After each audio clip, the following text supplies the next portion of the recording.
Leadership encompasses the ability of an individual or organization to lead or guide other individuals, teams, or entire organizations. But can you learn leadership? According to P.F. Drucker, management is doing things right and leadership is doing the right things. Managers and leaders are both just as essential to any company. The leader knows what to do and knows how to motivate teams to do so. The manager knows how to act effectively and in the company's best interest. Leaders and managers are distinct. Because the manager is appointed by the hierarchy, he represents formal authority and has status within the organization. He or she focuses on tasks, day-to-day activities, and needs to push the team by exploiting resources and skills, developing these for best results. The manager structures, coordinates, and monitors the team. On the other hand, the leader is recognized as such by the member of his team. He or she holds an influential authority and is focused on people and looks ahead to the future of the business. The leader motivates the team by appealing to the emotional plane, speaking from the heart. The leader is a visionary who innovates and uses influence to act in the company's best interest. He or she is the epicenter and driving force behind the development of the business. Leadership can thus be defined as the ability of a person to influence and unite a group towards a common goal in a relationship of mutual trust and for a limited time. Can we define leadership behaviors? Are they consistent? There is not just one kind of leader.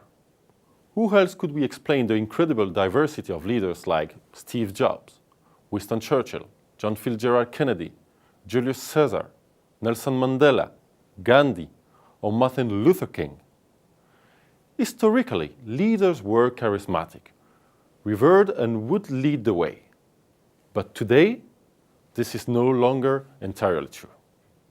The evolution of society, evolving level of education, mean that more recent models show a person who makes you want to follow an idea rather than a person being a driving force behind you. If the vision and the ability to bring a group together is the prerogative of leaders, leadership is primarily the result of behaviors and values that reflect an environment at a given time. Leadership is therefore also a competence. So what are the behaviors associated with leadership? First, identify emotion and recognize their impact on work and relationship. Second, develop self-assessment knowing your strengths and weaknesses and leadership style. Third, develop self-confidence. Fourth, analyze and differentiate management from leadership. And finally, motivate and engage employees. So, how can you develop your leadership? Schools and universities give very little teaching on the subject of leadership. Certainly because leadership research points to talents which are perceived as innate and therefore non-transferable as a competence set. Indeed, can we teach self-confidence, intuition, ethics, or emotional stability? So how are students to develop leadership? In fact, leadership is acquired rather than learned. It's developed through experience, through trial and error, through doing. We are in the field of learning by doing, where all situations are opportunities to develop and adopt leadership behaviors. Do women face roadblocks in exercising leadership? Women have long been told that thinking and acting like a man is the only way to lead and to be taken seriously. At the same time, strongman leader may be seen as forceful. A powerful woman leader may get criticized as being stiff. This is evolving as more and more women are taking leading roles. They are bringing a unique perspective, overcoming often their own doubts that keep them from reaching their full potential. Now, let us remember that being a leader is attracting people with their skills and getting them to engage. For this, you, yourself, must first be a person of quality. Engaging in leadership, you may wish to be strong, but not be hard. Make the difference between a strong person and an authoritarian. You have to be gentle, but not weak. Kindness is a sign of nobility of soul, but never let anyone disrespect you. Have a sense of humor, but be respectful. Humor brings people to themselves, but it requires mutual respect. Be proud of yourself, but not arrogant. Pride brings confidence, but arrogance isolates. Be humble, but ambitious. Without the team, you are nothing. But the team will not do anything without you. Be brave, but not unconscious. Being a pioneer leading the team of the beaten track does not mean putting others in danger. Look on the bright side, but you do not want to lie to yourself. Take what is positive in every experience to grow, but correct what can be corrected. Everyone and every situation is different.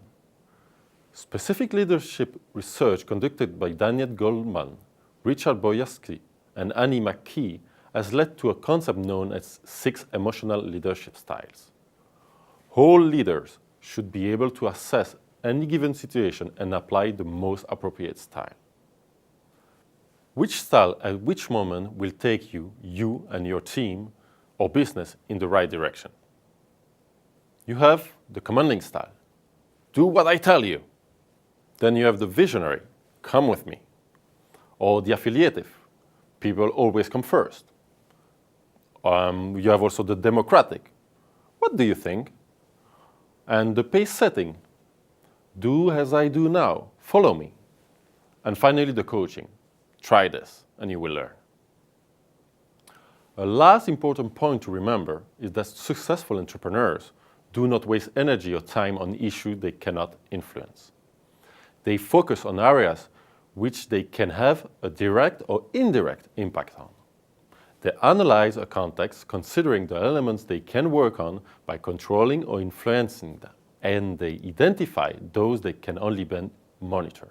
Entrepreneurs are always looking for situations where they can get cooperation, where they can get people doing what they believe is necessary to make things happen. That's why great leaders can easily switch from one leadership style to another as they pay attention to the context. They know their teams and what needs to be done.